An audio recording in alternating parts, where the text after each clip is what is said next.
Assalamu alaikum dear student, welcome in my YouTube channel Sir Asghar Official। dear student 9th class mathematics हम कर रहे थे, chapter number 7 start किया हुआ था, जिसके लास्ट टाइम हमने 7.1 कंप्लीट की थी। तो इंशाल्लाह आज हम 7.2 स्टार्ट करेंगे और इसका कुछ इंट्रोडक्शन और क्वेश्चन नंबर 1 हम लोग डिस्कस करेंगे। तो चलते हैं बेटा इसकी डेफिनेशन की तरफ। बेटा देखिए यहाँ पर सबसे पहली डेफिनेशन हमारे पास है inclination of a line. Inclination of a line, तो बेटा देखिए इंक्लिनेशन ऑफ अ लाइन क्या होता है। इंक्लिनेशन वैसे कहते हैं एंगल को, एंगल को क्या कहते हैं? Inclination. The angle alpha, alpha होगा क्या बेटा? ये 0 से ग्रेटर देन होगा और 180 से लेस देन। इसका मतलब क्या होगा कि अल्फा जो है वो आपसे 0 से बड़ा और 180 से लेस होगा, उसे हम क्या कहते हैं? इंक्लिनेशन कहते हैं। और ये measured anti-clockwise from positive x-axis to non-vertical line L is called the inclination of the line। तो बेटा देखें यहाँ पर ये हमारे पास क्या है जी? पॉजिटिव एक्स एक्सिस है। ये क्या है? Positive x axis.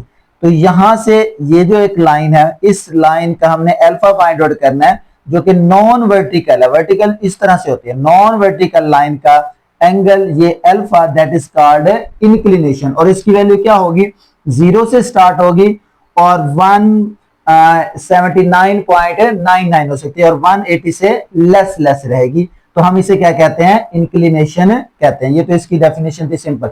अच्छा, अगर आपके पास वर्टिकल लाइन आ जाए तो इंक्लिनेशन क्या बनेगा?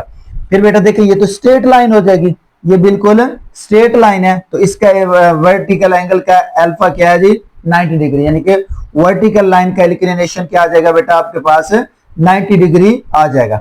अच्छा, तो अगर आपके पास लाइन क्या हो? हॉरिजेंटल हो। बिल्कुल क्या हो बेटा? हॉरिजेंटल हो। सपोज ये लाइन है, तो ये अगर हॉरिजेंटल लाइन हो जाए, इस तरह हॉरिजेंटल लाइन हो जाए, तो फिर इंक्लिनेशन क्या आ जाएगा? और यहां पर इंक्लिनेशन फिर क्या हो जाएगा बेटा? 0 हो जाएगा। देखिए ये पैरेलल हो जाएगी ना, ये है पॉजिटिव एक्स एक्सिस है, ये भी, तो ये क्या हो जाएगा हमारे पास? इसका इंक्लिनेशन फिर क्या आ जाएगा? 0 आ जाएगा। अच्छा, उसके बाद नेक्स्ट बेटा हमारे पास है जी स्लोप और gradient of a line. Slope और ग्रेडियंट ऑफ अ लाइन क्या होता है? The measure of a steepness, steepness is called the slope or gradient of inclined path। inclined path क्या होता है बेटा? जैसे हम सीढ़ी पे चढ़ते हैं, सपोज ये आपके पास inclined path है, ये वाला inclined path। तो ये जो inclined path है, ये जो इसकी जो स्टिफनेस होगी, मतलब ये कितना इंक्लाइंड है, वो क्या कहलाती है? इसकी स्लोप कहलाती है। अच्छा, इसका दूसरी डेफिनेशन भी है, the ratio of rise to the run. यानी कि राइज, ये अगर मैं यहां से एक लाइन यूं ड्रा कर देता हूं, ये मैंने क्या किया बेटा? रन किया, और इतना ऊपर मैंने क्या किया जी? राइज किया, दैट इज राइज। और ये क्या है जी? रन है। यानी कि रन और राइज का जो रेशियो है वो भी क्या कहलाता है? स्लोप। और ये क्या होगी? ये आपके पास स्लोप होगी, और यहां से ये क्या बन जाता है? That is called inclination. अच्छा, तो अब बेटा देखें वो स्लोप किसके इक्वल होगी? इसे एम से नोट करते हैं स्लोप को, स्लोप भी कहते हैं, इसे ग्रेडियंट भी कहते हैं। और ये क्या है? Rise over run. तो बेटा ये राइज है, अगर मैं अल्फा मानूं तो अल्फा के सामने ये क्या होगा? इसे कह देते हैं वाई एक्सिस है, और ये क्या है बेटा? एक्स एक्सिस है। तो ये क्या हो जाएगा? ये ऊपर क्या आ जाएगा? वाई आ जाएगा। अच्छा, और नीचे क्या आ जाएगा? एक्स आ जाएगा, यानी कि y ओवर एक्स आ गया। अच्छा, ये अल्फा है। तो अगर बेटा आप देखें y ओवर एक्स, ये एंगल है, तो एंगल के लिहाज say that is the perpendicular, और ये क्या बन रही है? बेस बन रही है। तो परपेंडिकुलर बेस का जो रेशियो बनता है वो किसके इक्वल होता है? tan नहीं होता। तो इसे मैं यूं भी लिख सकता हूं ना, tan अल्फा। यानी कि स्लोप m जो है वो tan अल्फा के इक्वल भी होती है। अगर आपके पास इंक्लिनेशन अल्फा हो, उसका आप tan ले लें तो भी आप इसकी स्लोप फाइंड आउट कर सकते हैं। ठीक हो गया। तो m का क्या मतलब होता है? Slope. m denote for slope के लिए, slope is equal to tan alpha. और ये आपको बताता क्या है? किसी भी लाइन, यानी कि कोई भी तिरछी लाइन है, इसके अंदर कितनी स्टिफनेस है, कितनी ये तिरछी लाइन है, वो आपको बताता है। क्या जी? ये स्लोप बताती है। अच्छा, आगे हम how to find the slope. तो पहला आज हम क्वेश्चन जो करेंगे उसमें हम लोग सीखेंगे कि अगर आपके पास एक स्ट्रेट लाइन है, उसके 2 पॉइंट्स हैं, तो उसकी स्लोप कैसे फाइंड आउट होती है। यानी कि slope of a straight line joining 2 points.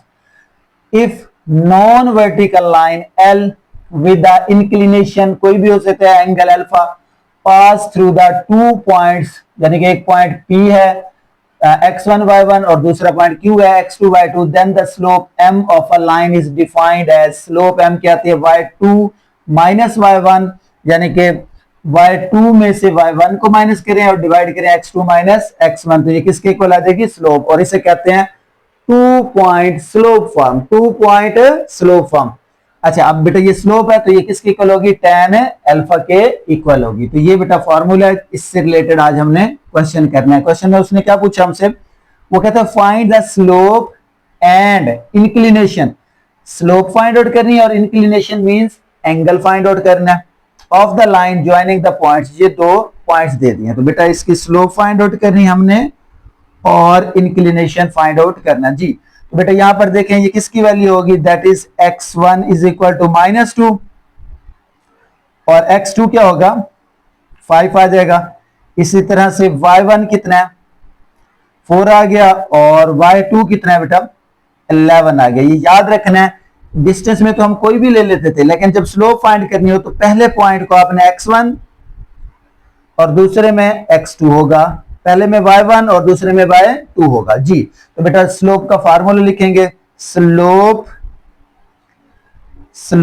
Is equal to m होता है और ये 2 पॉइंट है तो क्या लिखेंगे बेटा y2 minus y1 divided by x2 minus x1, ठीक है। अच्छा, अब इसमें वैल्यूज पुट कर दें बेटा, वैल्यू पुट करेंगे तो क्या आ जाएगी, y2 की वैल्यू क्या है, y2 की वैल्यू है 11 माइनस 4 डिवाइडेड बाई x2 की वैल्यू क्या है 5 माइनस माइनस प्लस 2। तो बेटा 11 में से 4 निकाल दें तो कितना बचेगा 7 डिवाइडेड बाई 7, 7 को 7 से डिवाइड करें तो 1 आया। इसका मतलब है बेटा m इज इक्वल टू क्या आ गया 1, यानी कि स्लोप कितनी आ गई, स्लोप इज इक्वल टू 1 आ गई। ये तो आ गया इसका आंसर जी। अब दूसरे नंबर पे हमने क्या फाइंड आउट करना था, इंक्लिनेशन। तो अब हम फाइंड आउट करेंगे इसका इंक्लिनेशन। इंक्लिनेशन का मतलब क्या होता है बेटा, एंगल फाइंड आउट करना है। तो इंक्लिनेशन में हमने यही देखा था कि क्या है formula, m is equal to, यानी कि 2 तरह से स्लोप फाइंड होती है, एक तो इस पॉइंट से फाइंड होती है और दूसरा tan अल्फा से। यहां हमने लिखा था ना slope is equal to tan alpha inclination. अब बेटा देखें हमें क्या फाइंड आउट करना है जी, अल्फा फाइंड आउट करना है, alpha is the inclination, tan इधर आएगा तो क्या हो जाएगा इनवर्स, क्योंकि ये 1 दिया हुआ m की वैल्यू क्या है बेटा 1 है, यहां पर क्या पुट कर देंगे 1 इज इक्वल टू क्या आ जाएगा tan अल्फा, tan इधर आके क्या बन जाएगा tan इनवर्स ऑफ 1 बन जाएगा, इज इक्वल टू क्या आ जाएगा अल्फा, tan इनवर्स ऑफ 1 लेंगे तो बेटा क्या आ जाएगा, ये आ जाएगा 45 डिग्री। तो इंक्लिनेशन कितना आ जाएगा बेटा इसका 45 डिग्री आ जाएगा, ठीक है जी। तो बेटा नेक्स्ट पार्ट है दूसरा, इसमें हमने वही 2 चीजें फाइंड आउट करनी है, स्लोप और एंगल। तो पहले नंबर पर इसके पॉइंट को नाम दें बेटा, x1 कितना है जी इसका 3 आ गया, x2 कितना है जी 2 आ गया, उसके बाद y1 -2 और y2 कितना है जी 7 आ गया जी। बेटा स्लोप फाइंड आउट करेंगे तो यहां लिखेंगे slope m is equal to y2 minus y1 divided by x2 minus x1, यही फार्मूला था ना। अब बेटा y2 की वैल्यू क्या है 7 minus minus plus 2 over x2 कितना है बेटा 2 है, माइनस कितना हो जाएगा 3 हो जाएगा। तो क्या लिखेंगे 7 प्लस 2 कितना होता है बेटा 9 डिवाइडेड बाई -1, तो क्या आ जाएगा -9। तो इसकी स्लोप कितनी आ गई जी बेटा -9 आ गई, ये इसका आंसर हो जाएगा। अब दूसरे नंबर पे क्या फाइंड करना है, to find inclination, inclination find out करना है। तो उसका फार्मूला क्या था बेटा इंक्लिनेशन का, हमने पढ़ा है स्लोप इज इक्वल टू क्या होता है tan अल्फा, m की वैल्यू क्या है, m की वैल्यू तो ये आ गई -9 इज इक्वल टू क्या आ गया जी tan अल्फा जी। बेटा tan इधर ले आए तो क्या हो जाएगा tan inverse of -9 is equal to क्या आ गया alpha, tan inverse of -9 is equal to alpha. तो कैलकुलेटर से फाइंड आउट करें बेटा इसका tan इनवर्स, तो ये क्या आ जाएगा, ये आ जाएगा -83.65 डिग्री अल्फा आ जाएगा। अच्छा अब देखें, हमने जब डेफिनेशन पढ़ी थी उसमें तो हमने कहा था कि इंक्लिनेशन क्या होता है, इंक्लिनेशन 0 से बड़ा हो और 180 से लेस हो, मतलब पॉजिटिव होना चाहिए। यहां पर क्या आ गया, नेगेटिव आ गया, तो इसका मतलब है ये कुछ इस तरह से हुआ होगा। ये अगर हमारे पास एक्स एक्सिस है तो ये 83 जो है वो कुछ इस तरह से यहां पर होगा ना, इस तरह से यह आ जाएगा ना नेगेटिव, इस तरह से इधर से। लेकिन अगर इसी लाइन को ऊपर बढ़ा दिया जाए तो ये कहां पे आएगी, सेकंड क्वाड्रेंट में आएगी। तो हमने तो पॉजिटिव लेना है ना, तो इसका मतलब है यहां से इधर लेके आए तो ये पूरा कितना है जी, ये स्ट्रेट लाइन पूरी कितनी होती है 180। यानी कि अगर मैं 180 में से ये वाली वैल्यू, जो इतनी वैल्यू ये है, ये भी तो इतनी वैल्यू होगी ना, ये माइनस कर दूं, ये वैल्यू जितनी है उतनी ये होगी, तो 180 में से मैं ये वाली वैल्यू माइनस कर दूं तो मेरे पास इंक्लिनेशन आ जाएगा ना, क्योंकि इंक्लिनेशन क्या होता है, पॉजिटिव होता है, और वो क्या होता है, पॉजिटिव होता है, और आपके पास पॉजिटिव एक्स एक्सिस से मेजर होता है। देखें ये वाला एंगल कितना है, दिस इज द -83.65, और ये कितना होगा, ये भी तो वही होगा 83.65। अब ये स्ट्रेट लाइन है, यही आपके पास लाइन है, तो इसका इंक्लिनेशन हमें तो इतना चाहिए। यहां तक स्ट्रेट क्या है 180 में से इतने को माइनस करना है, इस साइड को माइनस करना है, तो यहां क्या लिखेंगे, यहां लिख देंगे 180 minus 83.65 is equal to alpha. तो बेटा ये आ जाएगा आपके पास 96.35 डिग्री। तो ये क्या होगा, इसका इंक्लिनेशन होगा, ये इसका क्या आ जाएगा बेटा, आंसर आ जाएगा। अच्छा उसके बाद थर्ड पार्ट है, इसमें भी बेटा हमने ये चीज फाइंड आउट करनी है। इसमें देखें x1 की वैल्यू क्या है, x1 इज इक्वल टू 4 और x2 कितना है जी, वो भी 4 है, y1 कितना है 6 और y2 कितना है 8। तो स्लोप का फार्मूला लगाया जरा, slope m is equal to y2 minus y1 divided by x2 minus x1 जी। तो बेटा क्या होता है, हमारे पास y2 की वैल्यू 8 माइनस 6, 4 माइनस 4, तो ये क्या हो जाएगा 2 डिवाइडेड बाई, तो ये क्या आ जाएगा अनडिफाइंड। तो स्लोप क्या आ गई आपके पास, अनडिफाइंड आ गई जी। अब इंक्लिनेशन फाइंड आउट करना है हमने।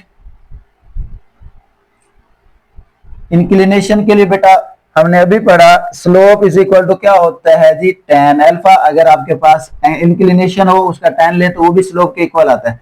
स्लोप चूंकि हमारे पास क्या है, अनडिफाइंड है, इन्फिनिटी है, यहां क्या आ जाएगा tan अल्फा, tan इधर ले आए, ये हो जाएगा tan inverse of infinity is equal to alpha, tan inverse of infinity, tan inverse of infinity आ जाएगा, ठीक है, ये इंफिनिटी है बेटा। इसका इंफिनिटी का tan इनवर्स लेंगे तो वो क्या आ जाएगा 90 डिग्री, और ये आपके पास क्या आ जाएगा बेटा, अल्फा आ जाएगा, alpha is equal to 90 degree. तो ये इसका क्या हो जाएगा, इंक्लिनेशन हो जाएगा।